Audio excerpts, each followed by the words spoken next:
nightmares in my head, I fear that the thoughts build up until I can't hear, that my mind fills up into a creature, and it haunts me somewhere much deeper.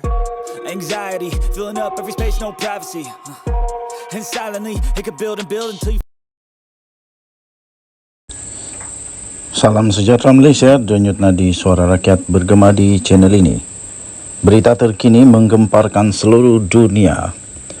Daripada bharian.com.my, Vietnam digegarkan skandal rasuah perbankan 57.9 bilion terbesar di Asia Tenggara.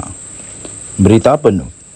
Saigon, Vietnam berdepan skandal perbankan terbesar susulan daripada penahanan pemaju hartanah Truong Mei Lan baru-baru ini yang didakwa telah menggelapkan kira-kira 304 trilion dong atau kira-kira 12.4 bilion US dollar bersamaan dengan kira-kira 57.9 bilion ringgit Malaysia.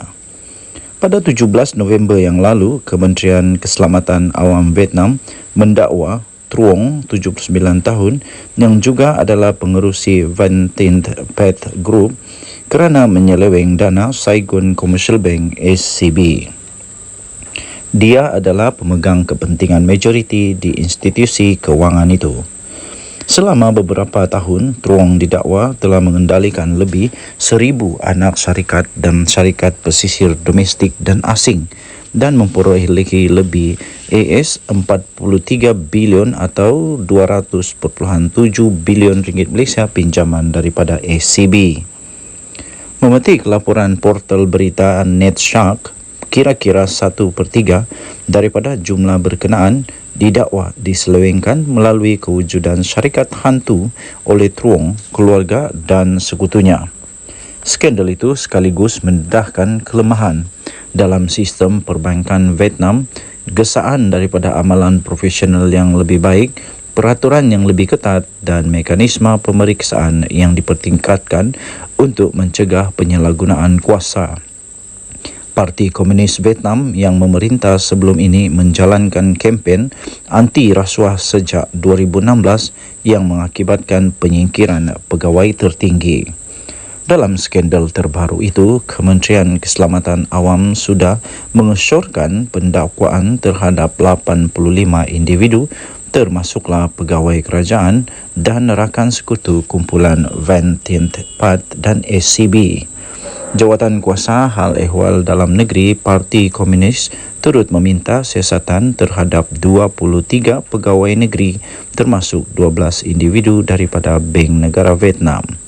Sementara itu, Setiausaha Agung Parti Komunis Vietnam Nguyen Phu Trong turut menggesa pihak berkuasa untuk mempercepat dan meningkatkan lagi usaha pencegahan rasuah. Katanya, kami tidak akan berhenti di sini tetapi ia akan berterusan untuk jangka panjang, katanya. Usaha anti rasuah di negara itu sebelum ini juga dikritik menjadi alat untuk mengekalkan kekuasaan parti dalam politik Vietnam.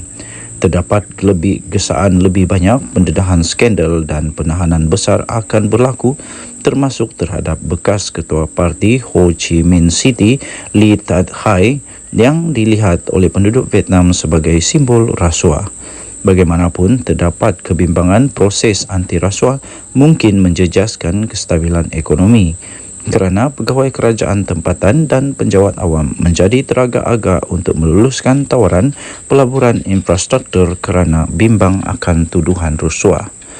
Sesetengah pakar bagaimanapun lebih percaya penyiasatan terhadap rasuah sektor swasta mempunyai kesan yang besar terhadap keyakinan perniagaan di Vietnam, menimbulkan ketakutan yang meluas terhadap penyiasatan dan penelitian daripada Parti Komunis Vietnam. Daripada agensi diterbitkan semula di bharian.com.my bertarikh 8 Disember 2023 bertajuk Vietnam digegarkan skandal rasuah perbankan 57.9 bilion terbesar di Asia Tenggara. Denyut nadi suara rakyat bergema di channel ini. Jangan lupa tekan butang subscribe, like dan share. Bye-bye.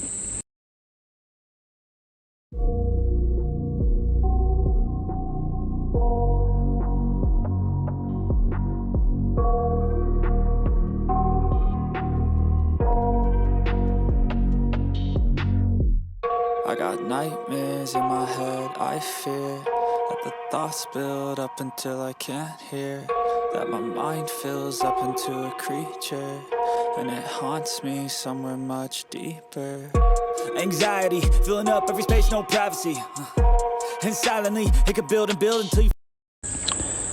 Salam sejahtera Malaysia, denyut nadi suara rakyat bergema di channel ini. Berita terbaru daripada biharian.com.my 7 Disember 2023. Saya letak jawatan untuk beri laluan orang baru, kata Ahmad Said. Berita penuh. Kuala Terengganu. Datuk Seri Dr. Ahmad Said memaklumkan keputusannya meletak jawatan sebagai pengerusi Badan Perhubungan UMNO Negeri bertujuan untuk memberi laluan kepada orang baru yang lebih muda menerajui parti. Malah, bekas Menteri Besar Terengganu itu berkata, beliau sendiri turut mencadangkan nama Datuk Rozi Mamat yang juga Setiausaha UMNO Negeri sebagai pengganti. Katanya, saya telah membuat keputusan untuk meletakkan jawatan sebagai pengerusi Badan Perhubungan UMNO Negeri Terengganu dan saya telah mencadangkan Datuk Rozi Mamat bagi menggantikan saya. Tambahnya lagi, untuk makluman semua, keputusan yang telah saya buat ini adalah semata-mata untuk memberi laluan kepada orang baru yang lebih muda bagi menerajui UMNO Negeri Terengganu, katanya melalui Facebook. Pada semalam, Setiausaha Agung UMNO Datuk Dr. Ashraf Wajdi Dusuki memaklumkan pelantikan Rozi yang juga bekas ahli Dewan Undangan Negeri Adun Telemong sebagai pengerusi Badan Perhubungan UMNO Terengganu yang baru berkuat kuasa serta-merta. Selain Rozi, turut juga diumumkan pelantikan bagi Menteri Besar Johor iaitu Datuk On Hafiz Ghazi sebagai pengerusi Badan Perhubungan UMNO Johor yang juga berkuat kuasa serta-merta. Dalam pada itu, Ahmad yang juga bekas Adun Kijal merakamkan jutaan terima kasih kepada semua pihak yang membantunya sepanjang beliau menjadi pengerusi Badan Perhubungan UMNO Terengganu. Katanya, saya memohon kemaafan kepada semua yang terlibat dalam pentadbiran saya selama ini jika ada kekasaran atau kekurangan yang telah saya lakukan sepanjang pentadbiran saya di dalam UMNO Negeri Terengganu, katanya. Tambahnya lagi, saya berharap dengan pelantikan Datuk Rozi Mamat sebagai pengerusi Badan Perhubungan yang baru dapat menyuntik semangat baru dalam pentadbiran UMNO Negeri Terengganu nanti, katanya. Denyut nadi suara rakyat bergema di channel ini. Jangan lupa untuk tekan butang subscribe, like dan share. Malaysia kita punya, cintai Malaysia aku, kita jaga kita jumpa lagi. Selamat pagi Malaysia, bye-bye.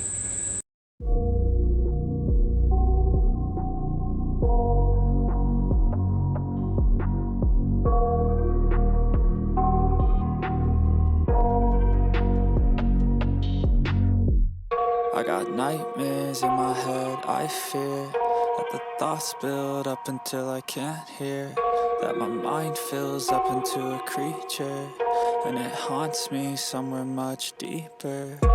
Anxiety, filling up every space, no privacy, and silently, it could build and build until you... Salam sejahtera Malaysia. Nampaknya Sanusi dalam risiko besar sekarang untuk terpaksa beliau kehilangan dia punya pangkat, kehilangan dia punya jawatan, kehilangan duit beratus-ratus juta, berpuluh-puluh juta. Nah, inilah nama dia sudah jatuh di timpa tangga. Ini bukan setakat tangga, cik. Ini sudah jatuh di timpa kayu balak. Ditimpa kayu balak. Apa tidaknya Sanusi ada banyak kes sekarang rupa-rupanya yang kita mungkin terlupa kah, terlepas pandang kah. Kes pertama Sanusi yang hampir pasti dia kalah ialah kes dia menghina Sultan Selangor. Kalaulah dia dipenjara lebih daripada yang telah ditetapkan oleh Perlembagaan Negara Malaysia bahawa dia perlu untuk meletak jawatan, dia kehilangan semua jawatan, dia kehilangan hak, kehilangan kelayakan untuk jadi Menteri Besar, dia terpaksa letak jawatan. Habislah, tidak ada sudah Panglima Perang PAS yang amat berani. Kadang-kadang celupar juga mulut. Tapi kadang-kadang celuparan itu memakan diri. Itu belum lagi kalau dia kalah kepada Vincent Tan. Saman, bagus kalau dia boleh bayar. Kalau dia tidak boleh bayar dan itu terpaksa dipenjara kerana mengganti bayaran yang perlu dia bayar, macam mana? Pun terpaksa dia letak jawatan jugalah. Sanusi mau tidak mau terpaksa kehilangan kelayakan. Semua jawatan dia, semua kuasa dia kalau dia kalah mahkamah. Berharap sajalah supaya dia menang. Tapi nampaknya sekarang dadu atau dadu itu di tangan, bukan di tangan Sanusi. Untuk kes Vincent Tan sudah ada pembayang bahawa ini pembayang saja, tapi pembayang itu selalunya penting. Sudah ada pembayang bahawa Sanusi mungkin kalah kerana mahkamah sudah membenarkan injuksi, menghalang daripada Sanusi berbuat balik apa yang dia buat dan menerbitkan apa-apa yang tidak betul lagi. Dan untuk memperkatakan perkara itu lagi. Itu tandanya memang ada kes lah. Kalau tidak ada kes, saya pikir mahkamah terus boleh tolak, terus boleh nyatakan bahawa Vincent Tan punya pendakwaan itu tiada merit. Tapi kalau ada merit, jadi tunggulah nanti Vincent Tan akan jumpa Sanusi di mahkamah. Kalau dia kalah, habislah. Mana Sanusi mau cari duit beratus-ratus juta? Mana Sanusi mau cari, minta kesian untuk cari duit beratus juta? Kalau tidak ada duit, habislah. Terpaksalah membuat lagi derma untuk Tin Melo. Denyut nadi Suara Rakyat bergema di channel ini. Bye-bye. Salam sejahtera Malaysia. Denyut nadi Suara Rakyat bergema di channel ini. Trending sekarang di media sosial ialah Sanusi bakal kalah di mahkamah. Mengapa dia bakal kalah di mahkamah? Sebab ramai orang melihat kejayaan pasukan pendakwaan untuk Vincent Tan dan Berjaya Land mendapatkan perintah injuksi. Berjaya mendapatkan perintah injuksi kepada Sanusi. Ramai orang melihat itu sebagai satu petanda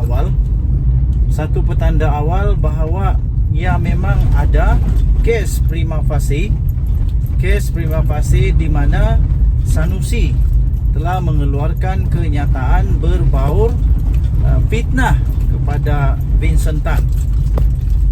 Yang Sanusi rasanya pada ketika itu mungkin dia terlampau excited untuk berkempen sampai dia lupa bahawa Vincent Tan ini bukan calang-calang manusia. Vincent Tan ini dan Berjaya Land bukan calang-calang manusia.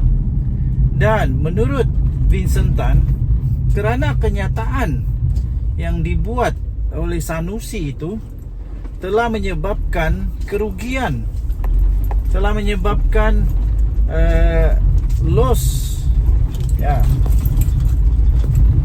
kepada ramai orang pemegang saham, lebih daripada 1,000 orang kot. Jadi selepas itu Vincent Tan telah membuat saman meminta supaya adanya ganti rugi ganti rugi teladan, macam-macam lagi lah, ganti rugi. Bayangkan saja kalau 1,000 orang ini membuat keputusan dan mencadangkan kepada Vincent Tan dan Berjaya Land. Bayangkan saja kalau mereka mencadangkan kepada Vincent Tan dan Berjaya Land bahawa mereka perlu mendapatkan setiap seorang RM100,000 sahaja. Andai saja ada 1000 orang yang rasa kerugian kerana kenyataan daripada Sanusi itu. Andai saja ada 1000 orang didarab dengan 100,000, itu adalah berapa juta? Mungkin ada orang yang champion matematik, boleh tolong saya kira. Tapi itu lebih kurang 100,000 darab 1000, jadi lebih kurang 100 juta agaknya. 100,000 tambah 30, itu 100 juta untuk satu kerugian. Ini ada 2 kerugian, Berjaya Corporation dan ada satu lagi, entah saya lupa nama dia. Tapi kalau dua-dua itu 100 juta, 200 juta. Sanusi bakal akan disaman 200 juta. Mana Sanusi mau cari itu? Mana Sanusi mau cari 200 juta? Kalaupun pas tiba-tiba bekerja sama untuk membuat usaha sekali lagi dengan menggunakan derma tin Milo, pun bukan mudah untuk dapat 100 juta. 200 juta kan mudah. Itu kalau 100,000. Kalau setiap orang meminta lebih daripada 100,000, bagaimana? Vincent Tan sebenarnya tak perlukan wang pun dari Sanusi. Dia dah cukup kaya, dah bilioner, bukan milion, bukan jutawan. Dia itu bilioner. Orang yang ada harta yang tak akan habis lah.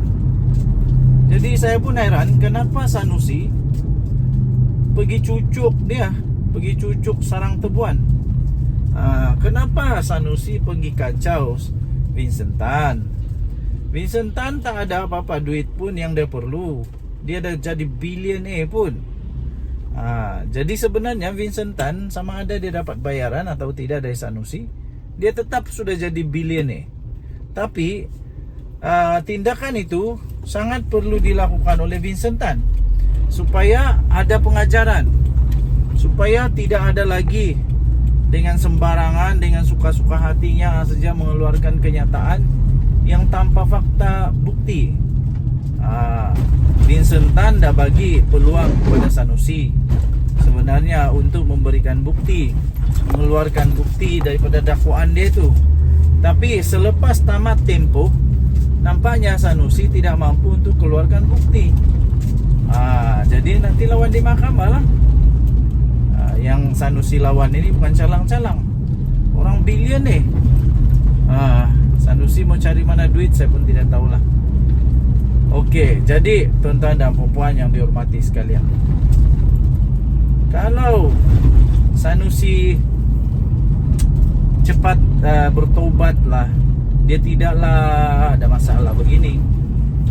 Sudah satu masalah dia yang belum selesai, iaitu dia didakwa kerana menghina Sultan Selangor dan mempersoalkan Agung.